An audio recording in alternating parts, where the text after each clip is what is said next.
Welcome back to our discussion of Africa. We're leaving South Africa and the many events that happened in South Africa behind, although South Africa itself will certainly enter into the events that we're going to be talking about today and, in fact, in our next lecture as well. So South Africa is still a crucial part in understanding Africa, and one that I am glad that we've now had a background in so that we can contrast the story of South Africa, which in general, despite the difficulties of apartheid, which you researched last week, was a relatively successful state with the deplorable situation that occurred in most of the rest of Africa. And I want to get this out of the way now. This is not because Africans are less sophisticated from a physical or mental perspective than Europeans.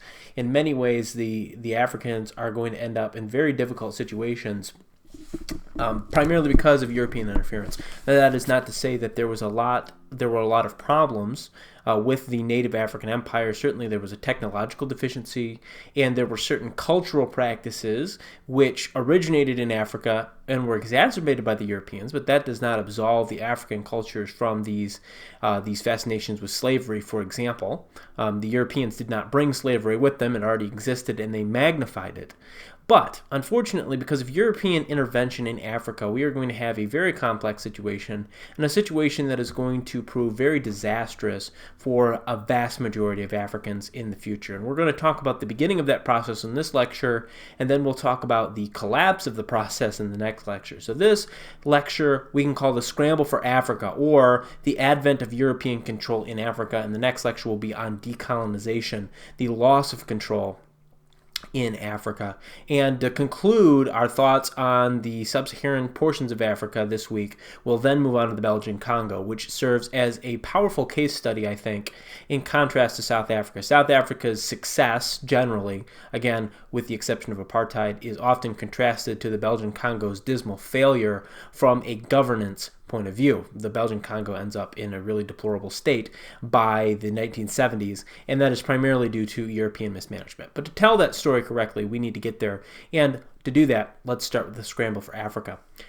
You'll remember from the very beginning of our geography year that Africa, despite being known as a continent to Europeans all the way back into the ancient world, was the last continent to be colonized by Europeans. And the main reason for this is, number one, it was already occupied, and number two, there was a significant disease barrier, and the disease barrier was not one that the Europeans often had to deal with. There was a limited disease barrier in Southeast Asia for Europeans to deal with in the islands of Indonesia, or modern-day Indonesia.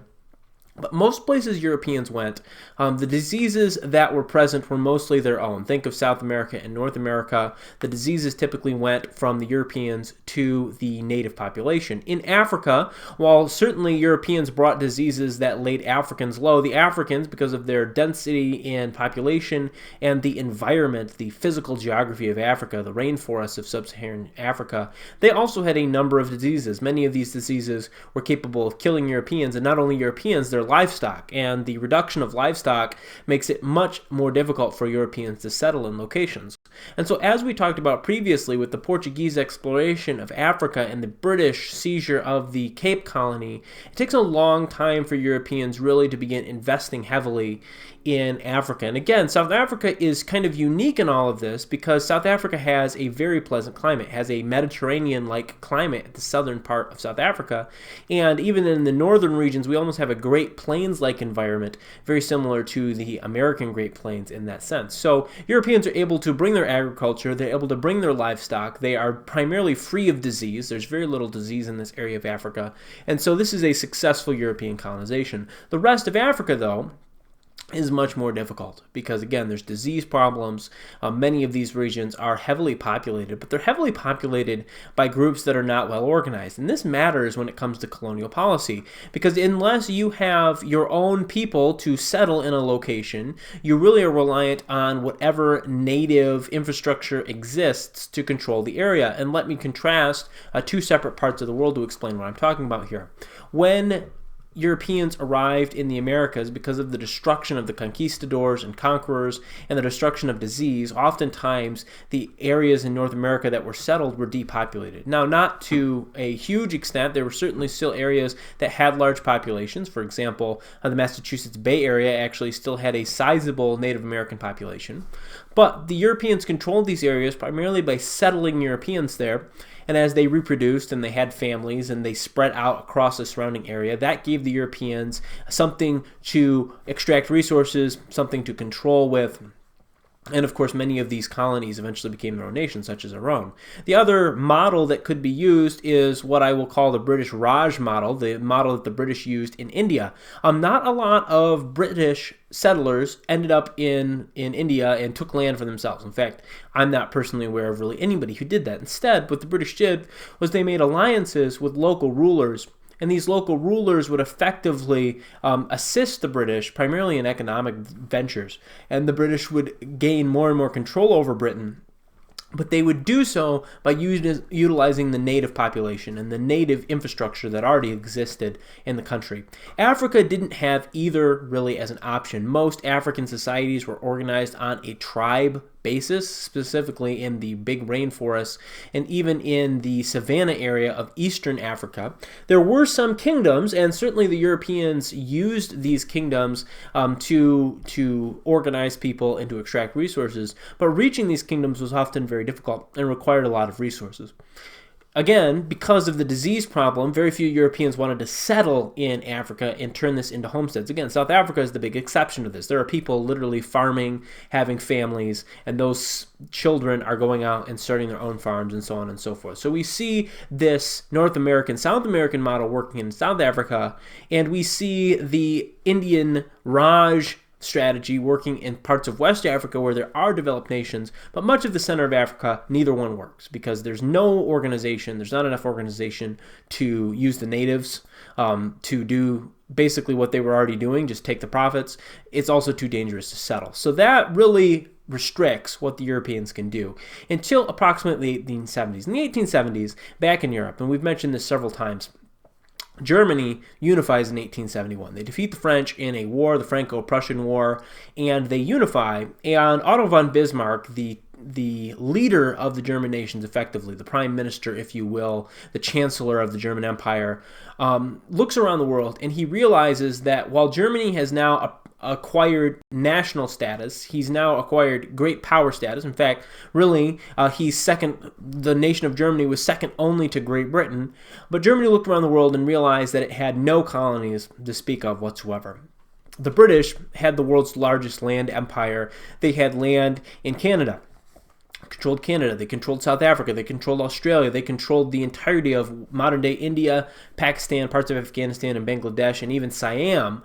And the French controlled huge swaths of the Sahara and huge swaths of the interior of Africa and Madagascar, and the French had colonies in South America and all of these things. So Germany looked around and they saw that their political rivals, the English, the French, even the Russians, had these huge territorial empires, and they were able to extract resources from those empires to enrich the mother nation. This is called colonialism, sometimes called mercantilism, the idea that wealth cannot be created out of nothing. There's a fixed amount of wealth in the world, and the only way to get wealthier as a nation is to extract wealth from some other place. This is a very popular idea in 18th century England, and then it spread from there to the rest of Europe. This is a very popular idea, and really mercantilism had been practiced all the way back in the Middle Ages. Just nobody really had a good term for it at that time.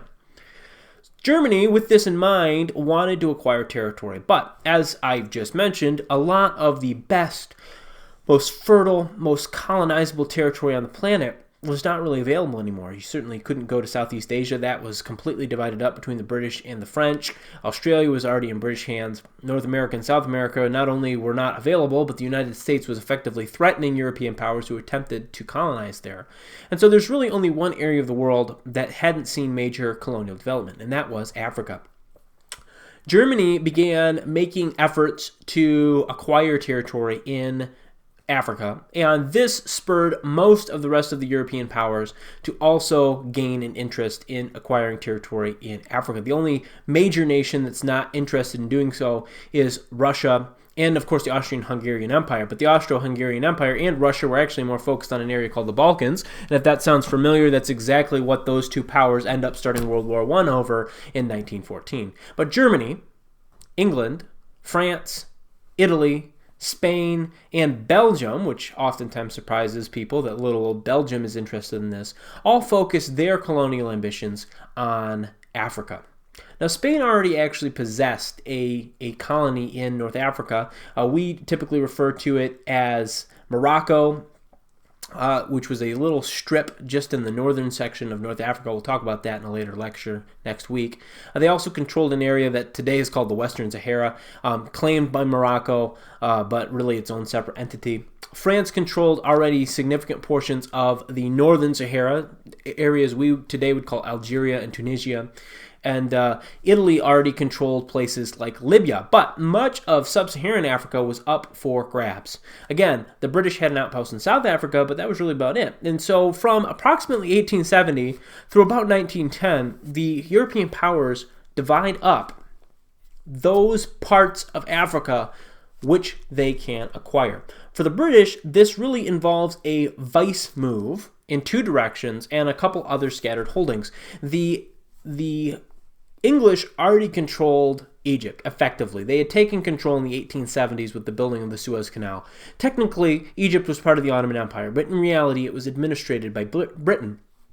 And Britain in the 1870s and 1880s began pushing further and further south. And this brought them into intense conflict with several Muslim groups, most famously the Muslims of Sudan. In fact, there's a very famous incident in the 1880s where Commissioner Gordon, one of the former Egyptian leaders, British governors, had been sent down to Khartoum, Sudan, and he was trapped there by a sultan's forces, and eventually he was killed with all of his men, and eventually a British army came down and smashed the Sudanese up and entered into that area. So the British began coming south from Egypt, and they began going north from South Africa. And the idea was eventually that they were going to link up their territory, and effectively what they would do is they would connect the entirety of Africa together. They would build a rail line from the Cape all the way to the Suez Canal, and they would have a complete control over the center of Africa.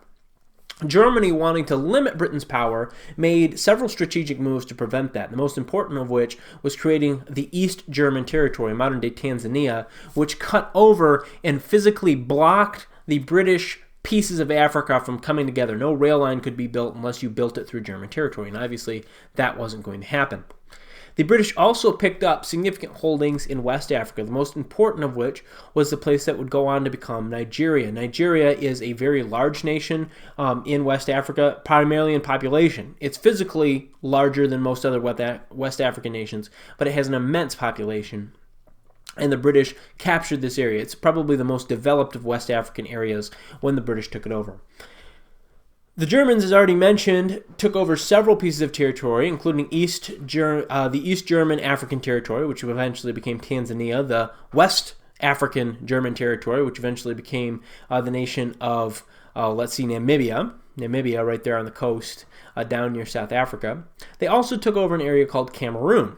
Now, these three pieces of territory were by far Germany's largest pieces of territory. And you might be wondering, why in the world were Europeans now interested in Africans? Well, two factors had changed European attitudes on Africa. Number one, modern medicine made it possible for Europeans to have a reasonable chance of surviving in the jungles of Africa. Again, I don't know really of anybody who really wanted to stay long-term and put down roots and clear the jungles away and build huge plantations like they had in other parts of the world.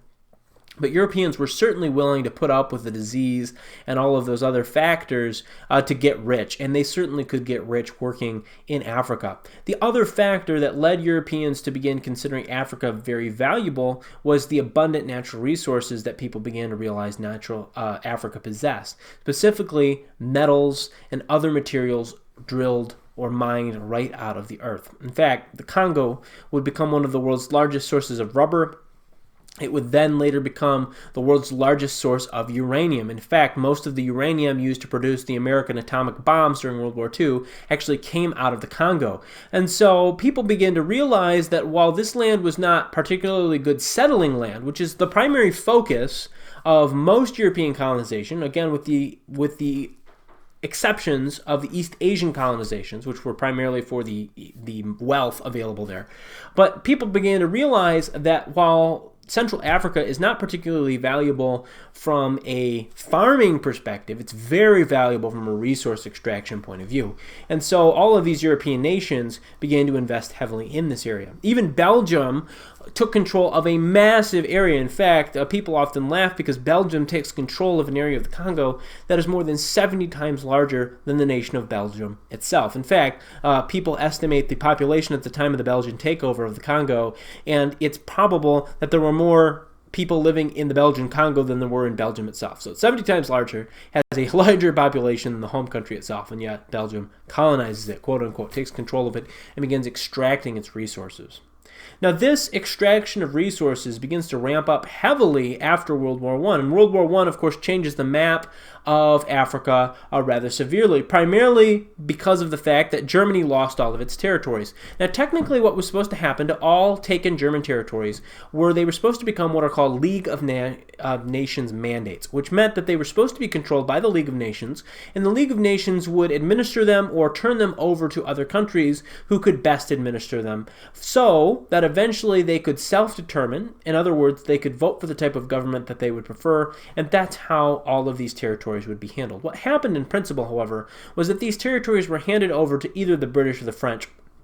And the British and the French decided how they would be utilized. And of course, the British, as should not be shocking to us in any way, shape, or form, took both German West Africa and German East Africa and just incorporated it into the British Empire. And so suddenly we have an unbroken British territory connection all the way from the Suez Canal to the Cape, and a railway line is actually built that connects the two places. So effectively, we now have the Cape Colony connected to Egypt via train line.